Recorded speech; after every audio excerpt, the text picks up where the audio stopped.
বলবেন ওই মুত্তাকি বন্ধুদেরকে, ওই নেককার বন্ধুদেরকে আল্লাহ ডাক দিয়ে বলবেন, হে আমার মুত্তাকি বান্দারা, আজকে হাসরের ময়দানে তোমাদের কোনো ভয় নাই, কোনো চিন্তা নাই।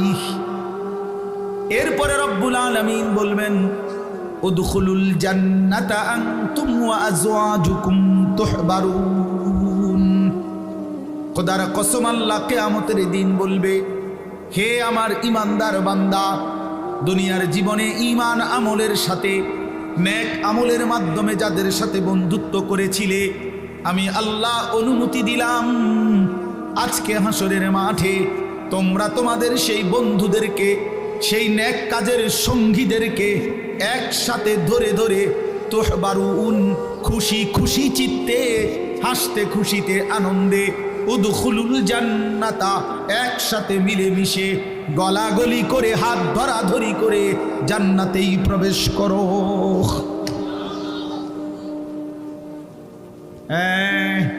তখন দেখবা গাঞ্জাখোর, তুমি বুঝবা তোমার আরেক গাঞ্জাখোর বন্ধু তোমার দিকে থুতু মারে।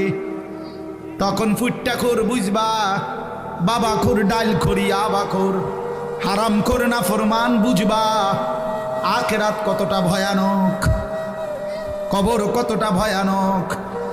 একটা সেজদা কপালে চুটে নাই, সেই কপালটা ধরে যখন একটা লাথি মারবে ফেরেশতা, তখন বুঝবি নাফরমান আল্লাহ কেমন, আল্লাহর আযাব কেমন।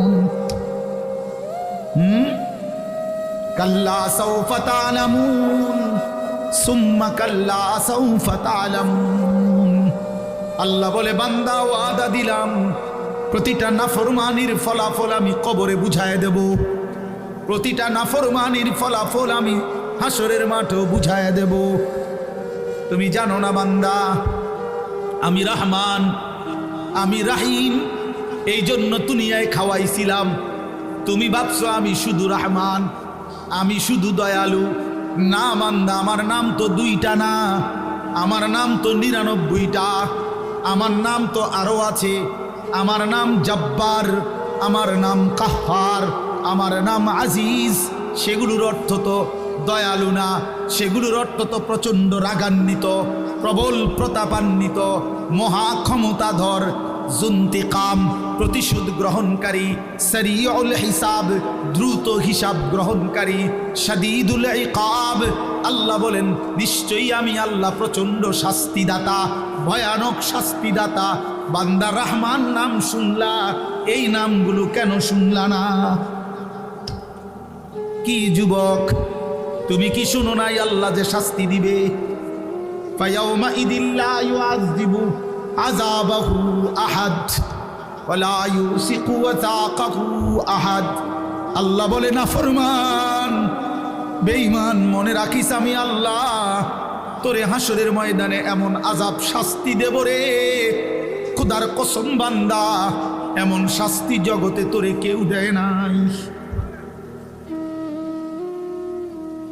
এমন মার তোরে আর কেউ মারে নাই। তুই আমার প্রতি ফোঁটা পানির হিসাব দিতে হবে, তুই আমার প্রতি ফোঁটা নিঃশ্বাসের হিসাব দিতে হবে। কি ভাবছো বান্দা, আমি বুঝি এত বড় আসমান বেহুদা বানাইছি, আমি বুঝি এত বড় জমিন বেহুদা বানাইছি, আমি বুঝি প্রতিদিন রাত্র দিন এমনি এমনি আনতেছি, আমি বুঝি এই রোদ বৃষ্টি আলো পানি, এই গাছ ফুল ফল ফসল, এই খাদ্য খাবার, এই তোমার হায়াত, এই জিন্দিগি আমি এমনি এমনি দিয়েছি। কেমনে ভাবলা?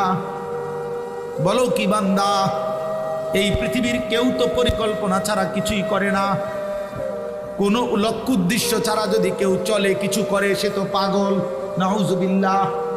তাহলে এত বড় কায়নাত আমি বুঝি এমনি বানাইছি? তোমার মতো মানুষ আমি 9 মাস মায়ের জরায়ুর মধ্যে রাইখা বানাইলাম, 2 মাস এই পৃথিবীর কোনো 2 বছর আমি আল্লাহ তোমার মায়ের পবিত্র দুধ পান করাইলাম, এমনি এমনি এমনি এমনি। আশ্চর্য কথা শুনেন, আজীব কথা শুনেন, তাহলে বুঝবেন। প্রতিটা মানুষের খাবার পানি মানুষ এই মুখ দিয়েই তো খায় না, কথা বলেন না? জন্মের পর প্রথম দিন থেকেই এই দুধ পান করে যে কোন দিক দিয়া, মুখ দিয়া কিনা। কিন্তু আশ্চর্য হলো, মায়ের পেটে বাচ্চা যখন থাকে তখন বাচ্চার খাবার হিসাবে আল্লাহ তাআলা মায়ের নাপাক রক্ত, যেটা মহিলাদের পেটে বাচ্চা আসলেই মাসিক ঋতুস্রাব বন্ধ হয়ে যায়, যতদিন বাচ্চা না হয় ততদিন আর মাসিক ঋতুস্রাব হয় না, মাসিক রক্ত বের হয় না। এই পুরাটা নাপাক রক্ত আল্লাহ তাআলা ওই বাচ্চাটাকেই পান করায় আল্লাহর কুদরতে। কিন্তু মজার বিষয় হলো, আমরা একটা কিতাবে পড়ছি, সাহাল ইবনে আব্দুল্লাহ তুস্তারি এক বড় বুজুর্গ ছিলেন, উনি এ কথা বলছেন যে হে আল্লাহর বান্দা শুনো, এই জিহ্বাকে আল্লাহ তাআলা এতটা পবিত্র বানাইছেন, এই ঠোঁট আল্লাহ এতটা পবিত্র বানাইছেন, এই জবান আল্লাহ তাআলা এতটা পবিত্র বানাইছেন। মায়ের পেটের 9 মাসের সন্তানের খাবার যেহেতু নাপাক রক্ত, এই জন্য আল্লাহ তাআলা ওই রক্তটা মুখ দিয়া, জিহ্বা দিয়া, ঠোঁট দিয়া পান করায় না, নাভির সাথে আলাদা একটা লাইন করে দিয়া ওই 9টা মাস মায়ের নাপাক রক্ত নাভির মাধ্যমে আলাদা পাইপ দিয়া আল্লাহ তাআলা সন্তানের মধ্যে পৌঁছায়। কিন্তু যেদিন মায়ের পেট থেকে বের হয় সেদিন যে দুধ পান করে সেটা তো পবিত্র, এজন্য পবিত্র বস্তু দিয়েই সর্বপ্রথম ঠোঁট এবং জিহ্বা ভিজায়। এজন্য আল্লাহ বলতে চায়, বুঝাইতে চায়, বান্দা এই জিহ্বা আমি পবিত্র বানিয়েছি প্রথম দিন থেকে, আমার উদ্দেশ্য এখানে নাপাক লাগবে না, নাপাক লাগবে না। কিন্তু তুই কেমনে এই জিহ্বা নাপাক করে দিলি বান্দা? মদের বোতল কেমনে ধরলি, হারাম নেশা কেমনে ধরলি?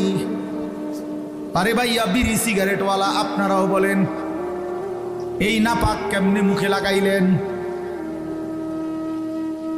এই নাপাক কেমনে মুখে লাগাইলেন? এই জবান আপনি কেমনে আল্লাহরে ভুলে গেলেন? যেই জবান আল্লাহ সংরক্ষণ করেছিল আল্লাহকে ডাকার জন্যে। আলাম নাজআল লাহু আইনাইন ওয়া লিসানান ওয়া শাফাতাইন। আল্লাহ বললেন, বলো না বান্দা, আমি কি তোমাকে 2টা চোখ দেই নাই? আমি কি তোমাকে জিহ্বা দেই নাই? আমি কি তোমাকে 2টা ঠোঁট দেই নাই? বলেন না, দিয়েছে কিনা? বলো না বাবা। যদি আল্লাহই দিয়ে থাকে, যেই চোখ আল্লাহর দেওয়া, তো সেই চোখে আল্লাহর কোরআন দেখলা না কেন? যেই জবান আল্লাহর দেওয়া, ওই জবানে মালিকের নাম নিতে পারলা না কেন? বলেন। এজন্য দয়া করে বুঝতে শিখে, বুঝতে শিখে। আপনাদের কাছে অনুরোধ করছি, রাত অনেক হয়ে গেছে, এই জন্য আমি লম্বা করতে চাচ্ছিলাম না। উদ্দেশ্য আমার একটাই, আমি তো শুরু করলাম 11:30 বাজে, আমি ইচ্ছা করেই একটু দেরিতে আসছি। তো এই কারণে মাওলানা ইলিয়াস, সে তো আমার ড্রাইভার, বলছে কজুর আস্তে ধীরে গেলেই চলবে, এই জন্য ইচ্ছা করে ওই মাহফিলে আমি একটু দেরি করছি, আগের যেখানে বয়ান ছিল। আপনাদের কাছে আমার অনুরোধ রইল, মেহেরবানি করে, দয়া করে আপনারা ভাবতে শেখেন, আমাদের জীবন আখেরাত। প্রিয় বন্ধু, বাপ, আপনারা জিন্দেগি শেষ করেন না। নওজোয়ান, তুমি এমন সুন্দর হায়াত, এই রাত আর পাইবা না বাপ, এই দিন আর মিলবেন। এই যে মনে করেন 29শে জানুয়ারি 2025 রোজ বুধবার, এই শিরোনাম আর কোনো দিন হবে না। আগামী বুধবার আসবে, সেটা 29শে জানুয়ারি না। আগামী বছর 29শে জানুয়ারি হবে, কিন্তু সেটা তো 2025 না। তাহলে এইটা আর হবে না, কোনো ঘন্টা আর আসে না, কোনো মিনিট সেকেন্ড পৃথিবীতে আর আসে না। যেটা আসে সেটা তো নতুন মিনিট, কথা বোঝেন নাই? নতুন সেকেন্ড, ওইটা তো নতুন দিন আসে, পেছনটা আর আসে, পেছনটা আর আসে না। এই জন্য আপনাদের কাছে আমি অনুরোধ করছি, আমরা যদি এটা বুঝে থাকি, ছেলেরা বাবা তোমরাও যদি বুঝে থাকো, জীবন মানে আখেরাত, জিন্দিগি মানে আল্লাহর বন্দিগি, জিন্দিগি মানে আল্লাহর গোলামি। প্রিয় ভাই, সেজদাবিহীন মানুষ হয় না। যে কপালে সেজদা নাই সে মানুষ না, সে জানোয়ার। সোজা কথা, যে সেজদা দেয় না সে মানুষ নয়, সে চতুষ্পদ জন্তু। আল্লাহ কোরআনে বলছেন, ওয়াত্তাবা হাওয়াহু মনের ইচ্ছা মতো চলে। ছেলেদেরকে বলি বাবা, একটা একটা ছেলে তোমাদেরকে বলি বাপ, আমি অনেকবার বলছি এই কথা, কোরআন শরীফের সূরা আরাফের মধ্যে আছে, আল্লাহ বলছে মনের ইচ্ছা মতো যে চলে, শয়তান যারে পিছনে লাগে